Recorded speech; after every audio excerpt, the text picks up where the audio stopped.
The word jihad is mentioned in the Quran about 41 times.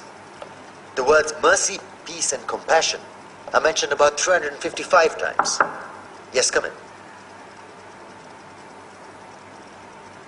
Come on in, Riaz.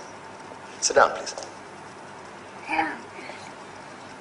Contrary to popular belief in most Western cultures, Islam is a religion that preaches peace and tolerance.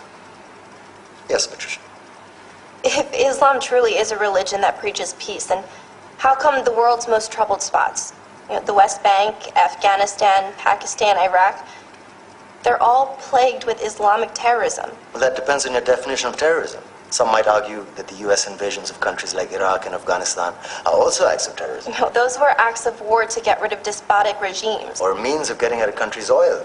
Conspiracy theories. Well, May I? Yes, please. Go ahead, Riaz. Mr. Khan is right. I mean, if we're talking about terrorists, the world's biggest terrorists are the white superpowers.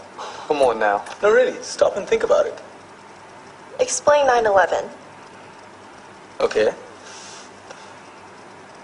Do you know how many people died in the Twin Towers strike? Around 3,000.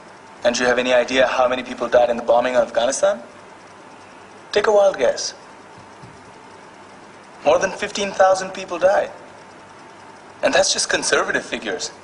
About 50,000 tons of explosives were dropped on innocent civilians. Men, women, children. Yeah, but that was because of the Taliban. Now that you brought it up, did you know that the Taliban was a creation of the CIA to fight the Russians? Whatever. They were still harboring terrorists. Yeah, right. Terrorists that were never found. Just like the weapons of mass destruction that were never found in Iraq. Do you want to get into the death toll in Iraq? 500,000 civilians and counting. And what do Britain and America say when they don't find these weapons? It's simple. They just say sorry. And still refuse to relinquish control of these countries. What are you trying to say? What I'm trying to say is that just because you're American, wear a fancy suit, and call yourself the president, doesn't make you any less of a terrorist. I'm saying that if you don't stop meddling in other people's countries, you will face a backlash. If Muslims like you feel that way, then why don't you get out of our country? We will. As soon as you promise to leave ours.